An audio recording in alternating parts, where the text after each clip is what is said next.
Hello everyone, welcome to my channel the observer. आज की video में हम देखने वाले हैं why Africa is important for India. Recent कुछ ईयर्स में हम कुछ टर्म्स देखते हैं जो लगातार न्यूज़ में रहते हैं, जैसे कि ग्लोबल साउथ या साउथ साउथ कोऑपरेशन। तो इसमें मेनली कौन कौन सी कंट्रीज़ आती हैं? सबसे पहले तो इंडिया। इंडिया के अलावा देखोगे तो अफ्रीका और उसके अलावा लैटिन अमेरिका। तो ये सारी कंट्रीज़ हैं, बट आज की वीडियो में हम सिर्फ ये देखने वाले हैं कि अफ्रीका का इंडिया के लिए क्या इंपॉर्टेंस है। Let's move ahead. तो सबसे पहले हम देख लेते हैं हम क्या क्या डिस्कस करने वाले हैं। सबसे पहले we will see the strategic location of Africa, then what is the political importance, economic importance, energy और क्रिटिकल मिनरल्स में इंडिया और अफ्रीका के बीच में क्या क्या कोऑपरेशन है और फ्यूचर में क्या हो सकता है। इसके अलावा defence and maritime cooperation, then people to people relations, then we will see digital cooperation, and we will see some challenges and what can be the way forward. So let's start. सबसे पहले हम देख लेते हैं strategic location of Africa. देखो, Africa जो है ये शुरू से एक बहुत ही इंपॉर्टेंट ट्रेड रूट पे लोकेटेड रहा है, जिसमें सिर्फ इंडिया के लिए नहीं, ये पूरे वर्ल्ड के लिए एक बहुत ही इंपॉर्टेंट एरिया है। कैसे? देखो, इस वाले मैप से समझते हैं। सबसे पहले अगर देखा जाए तो पुराने टाइम की अगर हम बात करेंगे तो ये यहाँ पर आपको दिखेगा केप ऑफ गुड होप। इस यहाँ देखो, पहले यूरोप से या अमेरिका तो नहीं, मतलब यूरोप से जो भी ट्रेडर्स आते थे वो सबसे पहले कैसे आते थे? इस तरीके से यहाँ से घूम के आते थे और फिर इंडिया आते थे, है ना। तो ये जो केप ऑफ गुड होप था अफ्रीका का, ये एक बहुत ही इंपॉर्टेंट रोल प्ले करता था। ओके।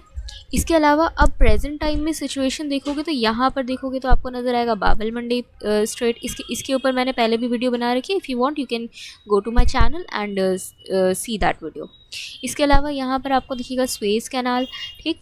और ये कौन सा सी है? This is Red Sea and this one is Gulf of Aden. So you can see यहाँ पर देखो कौन कौन सी अफ्रीकन कंट्रीज़ हैं। तो ये देखो, ये सबसे पहले Egypt, then this one is Sudan, फिर ये इरिट्रिया, दिस इज़ सोमालिया और यहाँ पर एक छोटा सा देश है जिबूती, ठीक। तो अफ्रीका की ये वाली जो कंट्रीज है ये बहुत इंपॉर्टेंट है। क्यों? क्योंकि यहाँ से होके गुजर रहा है एक बहुत ही इंपॉर्टेंट ट्रेड रूट। कहाँ से शुरू हो रहा है? गल्फ ऑफ एडन, देन ये बाबल मंडेब स्ट्रेट, देन रेड सी और फिर स्वेज कैनाल। ओके। सो ये एक इम्पॉर्टेंट ट्रेड रूट है। इस रूट से क्या होता है?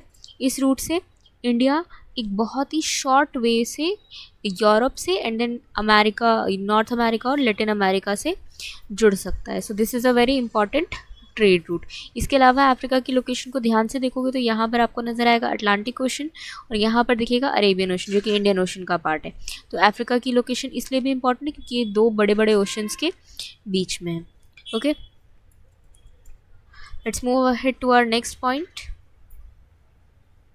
Sorry. Yes, this is fine. Okay, now coming to political importance, as we were discussing south south cooperation. क्या है ये साउथ साउथ कोऑपरेशन? साउथ देखो, दुनिया जो है ये दो पार्ट्स में डिवाइडेड है। मतलब वैसे नहीं, मतलब कि ये नॉर्मली एक लाइक इंटरनेशनल रिलेशन जब भी हम पढ़ते हैं तो कंट्रीज़ को हम दो पार्ट्स में डिवाइड करते हैं, ग्लोबल नॉर्थ की कंट्रीज़ और ग्लोबल साउथ की कंट्रीज़। अच्छा, ग्लोबल नॉर्थ में कौन कौन सी कंट्रीज़ आती हैं? नॉर्थ अमेरिका में कनाडा, मेक्सिको और ये कौन सा है? यूएसए। इसके अलावा यहाँ पर यूरोप, एशिया की कुछ कंट्रीज़ आएंगी, चाइना, रशिया। ग्लोबल साउथ में देखोगे तो यहाँ पर आपका लैटिन अमेरिका यानी साउथ अमेरिका, इसके अलावा यहाँ पर देखोगे अफ्रीका और यहाँ पर कहीं पर आ जाएगा हमारा इंडिया। अच्छा, कमेंट करना कि ये जो ग्लोबल नॉर्थ और ग्लोबल साउथ के बीच में ये जो लाइन है, इस लाइन का क्या नाम है, ये आप कमेंट करोगे। ओके। देखो, ये जो ग्लोबल नॉर्थ और ग्लोबल साउथ की जो कंट्रीज़ है, इनमें चैलेंज क्या है कि मोस्टली जो वेल्थ है दुनिया का वो कहाँ कंसंट्रेटेड है? ग्लोबल नॉर्थ की कंट्रीज़ में, ठीक है। जैसे कि यूएस और जो वेस्टर्न यूरोप है हमारा, वहाँ पर सारा का सारा वेल्थ कंसंट्रेटेड है। और ग्लोबल साउथ की जो कंट्रीज़ है वो कैसी हैं? पुअर हैं और इनका क्या होता है? कोलोनाइजेशन से ये कंट्री सबसे ज़्यादा प्रभावित हुई थी। इसके अलावा पोवर्टी, हंगर, ये अनएम्प्लॉयमेंट, पॉलिटिकल अनस्टेबिलिटी, ये सारी चैलेंजेस हमको ग्लोबल साउथ की कंट्रीज़ में देखने को मिलता है, ना कि ग्लोबल नॉर्थ की कंट्रीज़ में। इसके अलावा एनवायरनमेंट, देखो ग्लोबल नॉर्थ की जो कंट्रीज़ है वो क्या करती है? एनवायरनमेंट का सारा बर्डन किसके ऊपर डाल देती है? जो ग्लोबल साउथ की कंट्रीज़ है। है ना, और उसका अंजाम किसको भुगतना पड़ता है, जो ग्लोबल साउथ की कंट्रीज़ है। ठीक, तो ये साउथ साउथ कोऑपरेशन क्या कहता है कि ग्लोबल साउथ की जो जितनी भी कंट्रीज़ हैं उन सबको एक साथ आना चाहिए और ग्लोबल नॉर्थ पर अपनी डिपेंडेंसी को कम करना चाहिए। इसके अलावा क्या इम्पोर्टेंस है अफ्रीका का हमारे लिए, अच्छा ये तो मैंने बताया ही नहीं। देखो, तो साउथ साउथ कोऑपरेशन में अफ्रीका की जो कंट्रीज़ है ये एक साथ आती हैं, इंडिया के साथ आती हैं। ठीक है, इसके अलावा यूएनएससी रिफॉर्म्स, अफ्रीका की कई सारी ऐसी कंट्रीज़ है जो कि इंडिया को सपोर्ट करती है कि इंडिया को यूएनएससी में, यूनाइटेड नेशन सिक्योरिटी काउंसिल्स में परमानेंट सीट मिलनी चाहिए, जैसे कि साउथ अफ्रीका है, ये हमें सपोर्ट करता है। इसके अलावा IAFS क्या है, इंडिया अफ्रीका फोरम समिट। देखो, इंडिया अफ्रीका फोरम समिट, इसकी पहली मीटिंग कब हुई थी, 2008 में। उसके अलावा एक मीटिंग इसकी 2011 में हुई थी, if I am not wrong. उसके बाद एक मीटिंग इसकी 2015 में हुई थी, और अभी रिसेंटली इसकी मई में 2026 में इसकी एक मीटिंग हुई है। 2015 के बाद से सीधा 2026 में हुई है मीटिंग। ठीक है, तो ये कितने लंबे टाइम पीरियड के बाद मीटिंग हुई है। ओके, ये क्या होता है इंडिया अफ्रीका फोरम समिट, वही कोऑपरेशन बढ़ाने के लिए कौन कौन सी फील्ड में हम आगे काम कर सकते हैं, लाइक डिजिटलाइजेशन है, एग्रीकल्चर है ना, सिक्योरिटी है, इन फील्ड्स में हम किस तरीके से एक साथ काम कर सकते हैं, उसके ऊपर ये समिट होता है, जहाँ इंडिया और अफ्रीका के जो 54 नेशंस है वहाँ के जो ऑफिशियल्स है वो आते हैं, मिलते हैं एक साथ और मीटिंग करते हैं। इसके अलावा we support each other on international platform such as UN, United Nation का मैंने बताया आपको, United Nation Security Council. BRICS में देखोगे तो साउथ अफ्रीका भी इसका मेंबर है, तो यहाँ भी हमारा एक ऑपरेशन होता है। इसके अलावा वर्ल्ड ट्रेड ऑर्गेनाइजेशन में, क्योंकि देखो कई बार जो यूरोपियन और यूएस वगैरह ये लोग क्या करते हैं कि ग्लोबल साउथ की जो कंट्रीज़ हैं यहाँ से जो वो इम्पोर्ट करते हैं उस पर हैवी टैक्सेशन लगा देते हैं, तो ग्लोबल साउथ की जो कंट्रीज़ है वो सारी एक साथ आती हैं इस मामले में।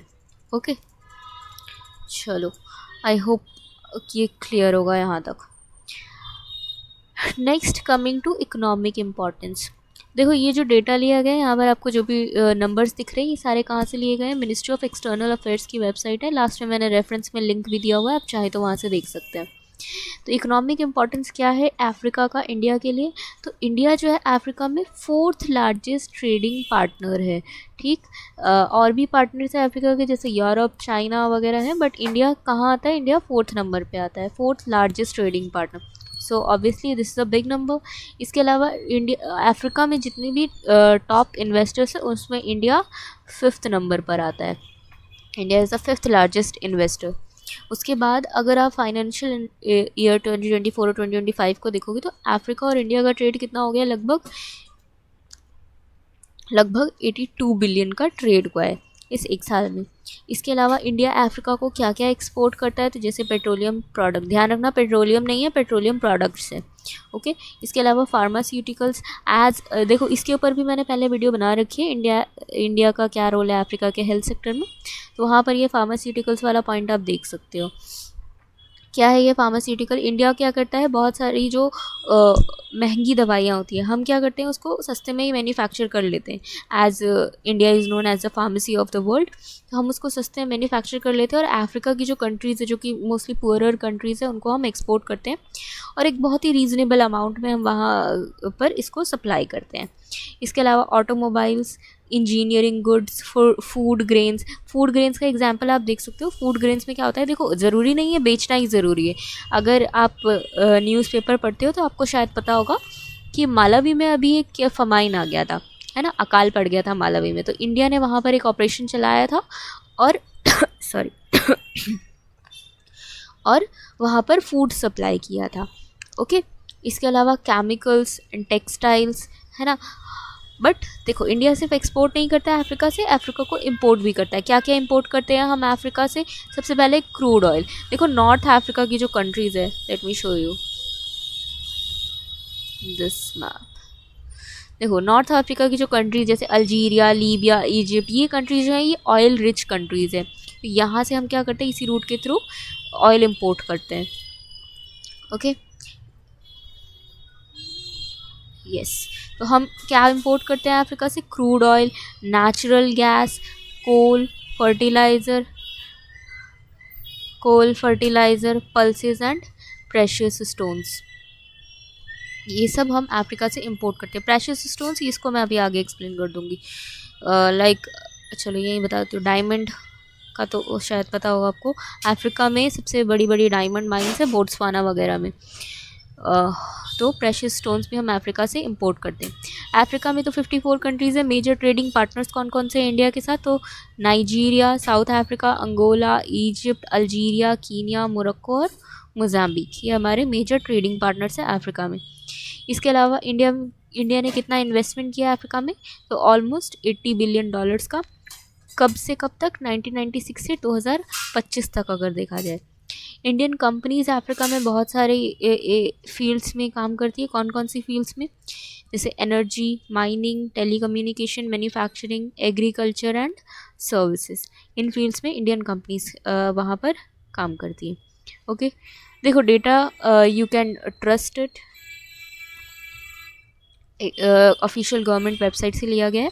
Okay, next coming to energy and critical minerals. ठीक, this is a very important thing in current dynamics अगर इसको देखा जाए तो, क्योंकि अब देखो क्या हो रहा है, अगर आपने पढ़ा होगा तो यूएस किसके ऊपर काम कर रहा है? यूएस काम कर रहा है पैक्स सिलिका के ऊपर। ठीक है, ये पैक्स सिलिका क्या है? पैक्स सिलिका एक प्लेटफॉर्म है जहाँ पर वो कंट्री जो कि क्रिटिकल मिनरल्स में रिच है वो यहाँ पर एक साथ आती हैं और मिलकर इसके बारे में इसमें एक साथ काम करती हैं, जिससे कि क्या होता है,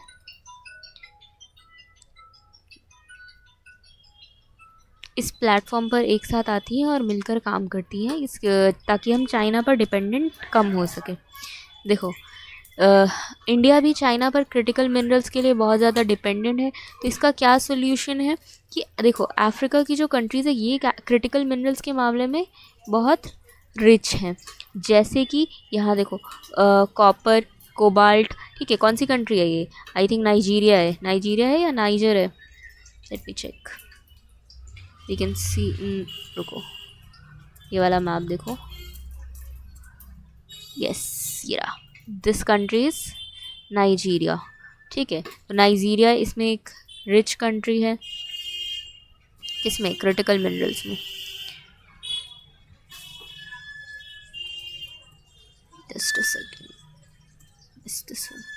सी, तो नाइजीरिया कॉपर, कोबाल्ट और कॉपर का रिसेंट में कितना इंपॉर्टेंस बढ़ता जा रहा है वो हम देख ही सकते हैं। इसके अलावा देखो डीआरसी में अपने ग्रुप का नाम भी सुना होगा, M23 करके। क्या रीज़न है वो टेररिस्ट ग्रुप का? Critical minerals, copper, cobalt, diamond. इसके अलावा यहाँ पर देखो ये कंट्री टाइटेनियम और ग्रेफाइट। इसके अलावा यहाँ देखो तंजानिया में नेचुरल गैस और petroleum. This one is Kenya and this is Tanzania. ठीक है, इसके अलावा देखो मेडागास्कर से हमारे काफ़ी अच्छे रिलेशंस है। यहाँ पर निकल और ग्रेफाइट। यहाँ देखो ये देखो यहाँ यूरेनियम की बहुत ज़रूरत होती है हमें। Platinum, metals, chromium. बोट्सवाना में देखो डायमंड, यहाँ पर देखो कोबाल्ट। तो इस तरीके से जो क्रिटिकल मिनरल्स है इसमें अफ्रीका बहुत एक ही रिच कंट्री है। ये देखो यहाँ पर देखो फॉस्फेट बहुत इंपॉर्टेंट है। फॉस्फेट का यूज़ फर्टिलाइज़र में होता है इंडिया में, और हम मोरक्को से फर्टिलाइज़र इंपोर्ट करते हैं।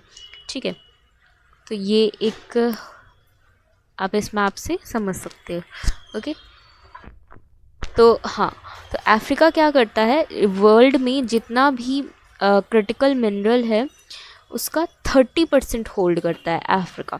ठीक, और इंडिया को ये सप्लाई भी करता है, जिसका यूज़ इंडिया कहाँ पर करता है? ईवी प्रोडक्शन यानी इलेक्ट्रॉनिक व्हीकल्स प्रोडक्शन में, इलेक्ट्रॉनिक्स की मैन्युफैक्चरिंग में, है ना। तो यहाँ पर इस टेक्नोलॉजी सेक्टर में, हेल्थ सेक्टर में क्रिटिकल मिनरल्स का हर सेक्टर में ही बहुत यूज़ होता है। अफ्रीका का 13% जो टोटल, अच्छा एनर्जी पे बाद में आते हैं, पहले क्रिटिकल मिनरल देख लेते हैं। ठीक है, अफ्रीका, ठीक है, चलो अब एनर्जी सेक्टर देख लेते हैं।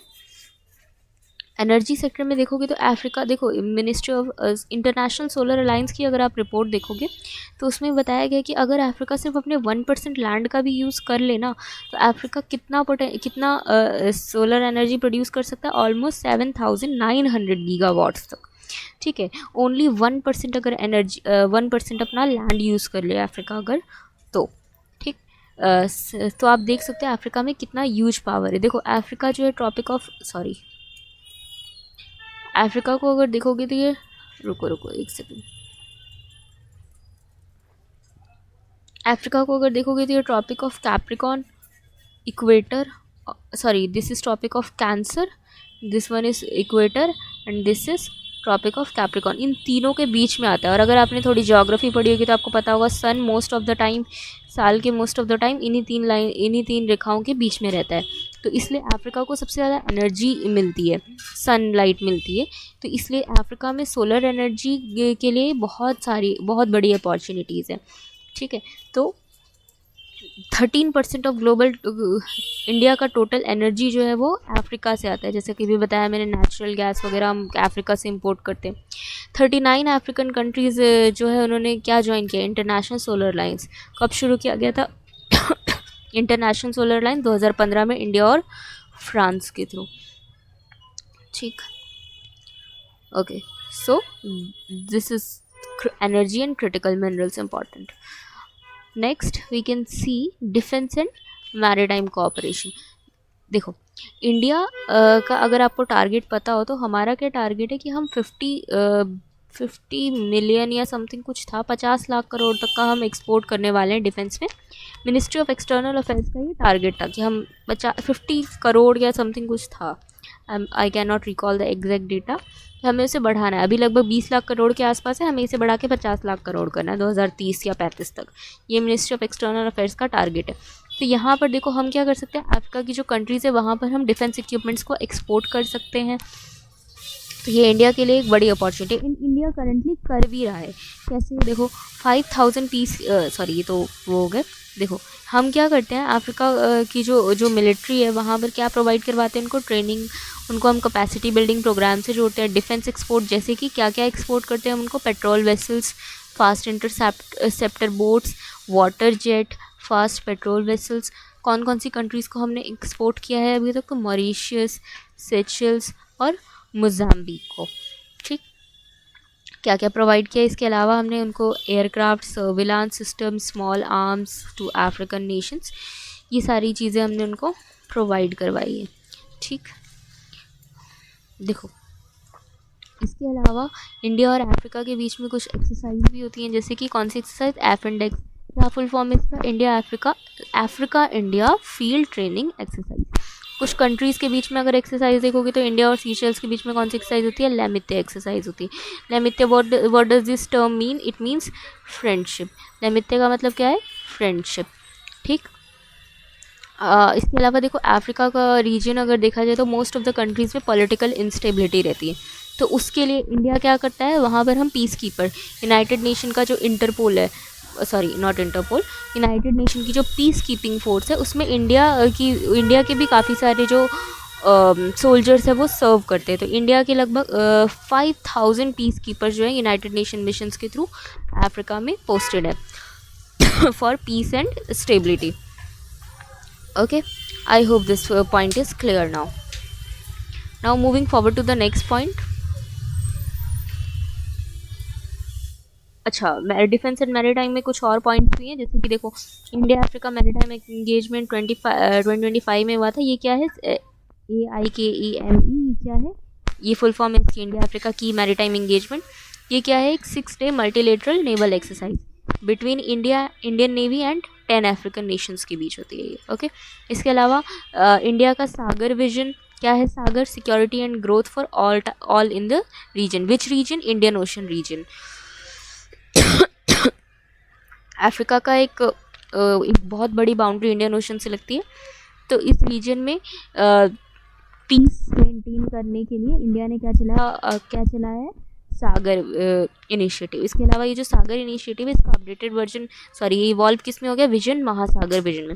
महासागर का फुल फॉर्म क्या है, mutual and holistic advancement for security and growth in this reason.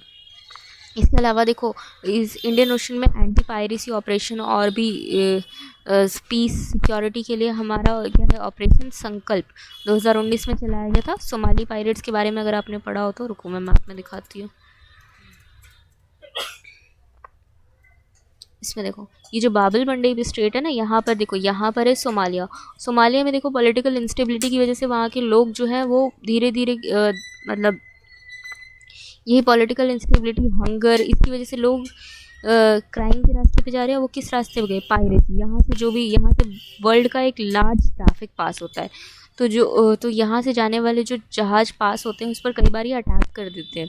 ठीक है, तो इनसे निपटने के लिए इंडिया ने क्या चलाया, ऑपरेशन संकल्प। ओके, तो ये भी हो गया इंडिया का मैरीटाइम कोऑपरेशन में।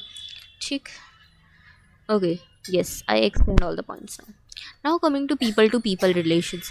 क्या होता है पीपल टू पीपल रिलेशन कि अफ्रीका के लोग और इंडिया के लोगों के बीच में आपस में किस तरीके के रिलेशंस है, कल्चरल रिलेशंस है या सोशल रिलेशंस, जो भी है वो हम देखने वाले। 3.5 मिलियन इंडियन डायस्पोरा जो है अफ्रीका में रहता है। ठीक, और वो अफ्रीका में डिफरेंट सेक्टर्स में अपना कंट्रीब्यूशन देते हैं। कौन कौन से सेक्टर में, जैसे power sector, agriculture sector, energy, business ventures, minerals and hospitality and health care, in sectors में वो काम करते हैं। इसके अलावा जो मैंने आपका हेल्थ वाला वीडियो बनाया था उसमें मैंने आपको बताया था इंडिया किसको प्रमोट करता है, हेल्थ टूरिज़्म को। हेल्थ टूरिज़्म में क्या होता है कि अफ्रीका की जो कंट्रीज़ है, जो जिन लोगों को वहाँ इलाज नहीं मिल पा रहा है, वो इंडिया में आ सकते हैं और उनका आने जाने का और जो हेल्थ चेकअप का खर्चा है वो सारा का सारा इंडियन गवर्नमेंट उठाती है। So this is health tourism. ठीक, इसके लिए हम उनको ई वीज़ा प्रोवाइड करवाते हैं। कौन कौन सी कंट्रीज़ को, कितनी कंट्रीज़ को हमने प्रोवाइड करवाया हुआ है, ये लगभग 33 कंट्रीज़। किस लिए, to promote tourism, trade and cultural exchanges. ठीक, इसके अलावा देखो अभी कुछ टाइम पहले एक वो करंट में था, क्या बोलते हैं उसको, गिरमिटिया मजदूर। उसमें क्या था कि जब ब्रिटिशर्स थे कॉलोनियल पीरियड में, इंडिया से कई सारे लोगों को ब्रिटिशर्स ने क्या किया, उठा के अफ्रीका ले गए, वहाँ पर बागानों वगैरह में काम करवाया उनसे। बाद में वो इंडियंस वहीं बस गए। अगर आपको थोड़ा बहुत पता हो तो महात्मा गांधी के जो सबसे बड़े बेटे थे, उनके जो बच्चे वो आज भी साउथ अफ्रीका में ही रहते हैं। तो इस तरीके से इंडिया का एक बहुत बड़ा डायस्पोरा जो है अफ्रीका में रहता है। इसके अलावा अफ्रीकन डायस्पोरा पे इंडिया में जैसे लगभग 50,000 से 3 लाख अफ्रीकन जो है वो इंडिया में रहते हैं। ठीक, इसके अलावा देखो कुछ छोटे छोटे पॉइंट्स और हैं, जैसे कि डिजिटल कोऑपरेशन। लास्ट टाइम मैंने हेल्थ वाले वीडियो में आपको बताया था, डिजिटलाइजेशन इन हेल्थ के बारे में भी बताया था मैंने, कि हमारा कौन सा प्रोजेक्ट था, पैन अफ्रीकन ई प्रोजेक्ट। उसमें क्या, पैन ई अफ्रीकन समथिंग कुछ था। उसमें क्या था कि अफ्रीका के जो लोग हैं, वो जो पेशेंट्स हैं या जो डॉक्टर्स हैं, वो क्या कर सकते हैं, वीडियो कॉल के थ्रू इंडियन डॉक्टर से जुड़ सकते हैं। पेशेंट्स अपने इलाज के बारे में बात कर सकते हैं, अपनी हेल्थ के बारे में हेल्थ चेकअप करवा सकते हैं ऑनलाइन। और इसके अलावा इंडिया ट्रेनिंग वगैरह भी प्रोवाइड करवाता है अफ्रीकन वर्कर्स को। ठीक, इसके अलावा देखो डिजिटल कोऑपरेशन में, तो ये भी एक डिजिटलाइजेशन का एग्जांपल था। इसके अलावा हम किस में कोऑपरेट करते हैं, जैसे ई गवर्नेंस, साइबर सिक्योरिटी, है ना, इन सब फील्ड्स में हम काम करते हैं एक साथ। इसके अलावा देखो Kenya has become the first country to abroad to sign an implementation framework for agreement with India to adopt DigiLocker platform. Kenya किसको अडॉप्ट करने वाला पहला देश बन गया, डिजी लॉकर प्लेटफॉर्म को। ये डिजी लॉकर किस लिए, to for enabling secure paperless storage of real time verification of document. देखो इंपॉर्टेंट डॉक्यूमेंट जो होते हैं हमारे, जैसे हमारे आधार कार्ड, पैन कार्ड वगैरह, इसको हम डिजी लॉकर में अपने फ़ोन में सेव करके रख सकते हैं, विच इज़ वेरी सिक्योर। ठीक है, इसके अलावा हेल्थ सेक्टर देखो, इसके ऊपर तो मैंने पूरा एक डेडिकेटेड वीडियो बनाया हुआ है। 50% of Africa generic medicine India export करता है अफ्रीका को।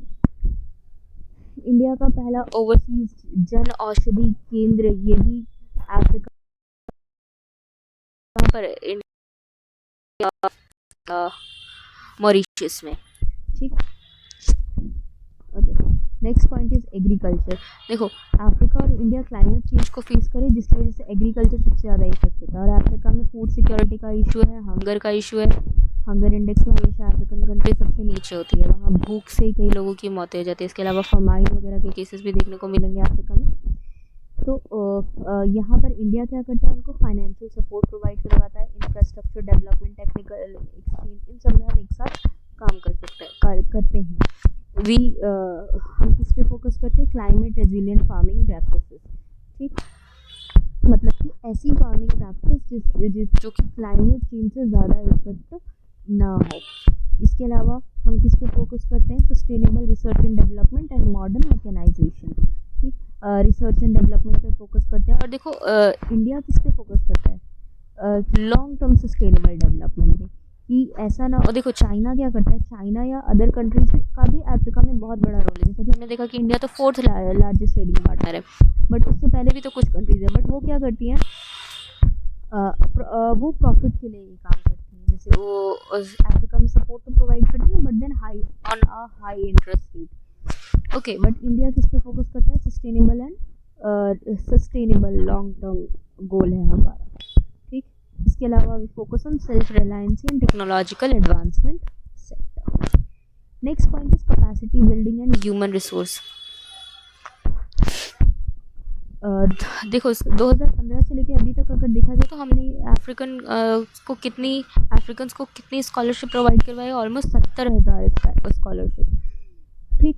इसके बाद देखोगे यहाँ पर कुछ और भी इनिशिएटिव्स दिखेंगे, जैसे कि आई-टेक इको for both civilians and defence, उसके अलावा सीवी रमन स्कॉलरशिप है, इसके बाद आईसीसीआर स्कॉलरशिप है, फिर आईआईटीज़ के कैंपस खुले हैं, कहाँ पर, जंजीबार कहाँ पर है, तंजानिया में है, and then Indian National Forensic Science University campus in Uganda में, ICCR scholarship for African countries, है ना। ये सारे क्या है, ये हमारे रिलेशंस को और भी मजबूत बनाता है। देखो यहाँ पर ये मैंने मिनिस्ट्री ऑफ एक्सटर्नल अफेयर जहाँ से मैंने डेटा लिया था उसका लिंक प्रोवाइड करवा दे, if you want you can check. Next मैंने कहा था वी विल डिस्कस चैलेंजेस का मैंने स्लाइड ऐड नहीं किया है, मैं ओरली बता देती हूँ आपको। चैलेंजेस क्या, सबसे पहला चैलेंज क्या है हमारे पास, चाइना क्या करता है, चाइना का इन्वेस्टमेंट अफ्रीका में बहुत बड़ा है, बहुत बड़ा। इंडिया अगर चाइना के कंपेयर में देखा जाए तो इंडिया का इन्वेस्टमेंट अफ्रीका में बहुत कम है। इससे क्या होता है कि जो अफ्रीकन कंट्रीज है वो भी किस पर डिपेंड हो जाती हैं, चाइना पे। इसके अलावा देखोगे, अगर ये वाला मैप देखोगे, यहाँ पर एक कंट्री है, छोटा सा देश है, ये वाला देश जो है जी, जिबूती, यहाँ पर चाइना का नेवल बेस है, ठीक है। तो देख पा रहे हो आप, इतने इम्पॉर्टेंट ट्रेड रूट बाबल मंडे स्ट्रेट के पास ही चाइना का नेवल बेस है। So this can be a big challenge for India. Okay, इसके अलावा और क्या चैलेंज है हमारे पास चाइना के अलावा, इसके अलावा देखो सोमाली पायरेट्स, ये पायरेसी इंडियन ओशन में जो है ये हमारे ट्रेड को इफ़ेक्ट करता है। इसके अलावा अफ्रीका में पॉलिटिकल इंस्टेबिलिटी, ये पॉलिटिकल इंस्टेबिलिटी की वजह से क्या होता है कि बहुत इंस्टेबिलिटी, मतलब कि एक अशांति वाली स्थिति होती है, एक ट्रस्ट बिल्डिंग नहीं हो पाता है, फिर बार बार गवर्नमेंट गिरती है, फिर चेंज होती है, मिलिट्री कूच, जैसे अभी क्या था रिसेंटली, ये साहिल वाला जो रीजन है यहाँ पर बहुत सारे मिलिट्री कूज हुए थे, जिससे कि क्या होता है कि इंस्टेबिलिटी आती है, ट्रेड इफेक्ट होता है, इकोनॉमिक ऑपरेशन, ये सारी चीज़ें नहीं हो पाती हैं। इसके अलावा हेल्थ वाले वीडियो मैंने बताया था कि इंफ्रास्ट्रक्चर जो है ना, इंडिया या कोई और कंट्री अगर अफ्रीका में इंफ्रास्ट्रक्चर बनाती है तो वहाँ पर जो टेररिज्म और ये इंस्टेबिलिटी की वजह से टेररिज्म होता है, इसमें क्या होता है कि ये दूसरी कंट्री में जो भी वहाँ पर इंफ्रास्ट्रक्चर बनाया है उस पर अटैक्स हो जाते हैं कई बार। इसके अलावा यूनाइटेड नेशन की जो पीस कीपिंग फोर्सेज है उसमें कई सारे सोल्जर्स कई बार मारे जाते हैं अफ्रीका में, जो भी सिविल वॉर या क्राइसिस अगर ऐसा होता है। इसके अलावा इलिटरेसी, अफ्रीका में हेल्थ सेक्टर अगर देखा जाए तो बहुत सारी बीमारियां, जैसे कि कौन सी, HIV, एड्स, मलेरिया, डेंगू, इसके अलावा एंटीडीज, नॉन ट्रॉपिकल डिजीजेस अफ्रीका में बहुत ज़्यादा है। तो so these are some issues, ठीक है, जिसकी वजह से इंडिया और अफ्रीका के रिलेशंस में चेंजेस आते रहते हैं और आगे कॉपरेशन भी इतना अच्छे से नहीं हो पा रहा है। इसके अलावा देखो मैंने एक चीज़ और बताई थी आपको, कहाँ गया ये वाला, IAFS मीटिंग। इस मीटिंग का ना कोई एक तो फिक्स डेट नहीं होता कि हर 2 साल में होगा या हर 5 साल में होगा, इसका कोई वो फिक्स डेट नहीं। जैसा मैंने बताया लास्ट टाइम 2015 में थी, फिर अब हुई है 2026 में, लगभग 10 साल बाद। तो ये एक इशू है कि मीटिंग्स का कोई एक फिक्स टेन्योर नहीं है, कब होगा क्या होगा कुछ नहीं पता, ठीक। तो ये एक इशू है, बट देखो कॉपरेशन तो है, चल ही रहा है। जैसे कि अभी 2023 में इंडिया ने G20 का मेंबर बनाया था अफ्रीका को, है ना। इसके अलावा हेल्थ कॉपरेशन है, डिजिटल कॉपरेशन है, मतलब कॉपरेशन भी अच्छा खासा है, बट कुछ चैलेंजेस भी। सो हम क्या कर सकते हैं कि हमें लॉन्ग टर्म सस्टेनेबिलिटी पे फोकस करना चाहिए। Okay, I hope all these points are clear to you now. So thank you very much, let's meet in the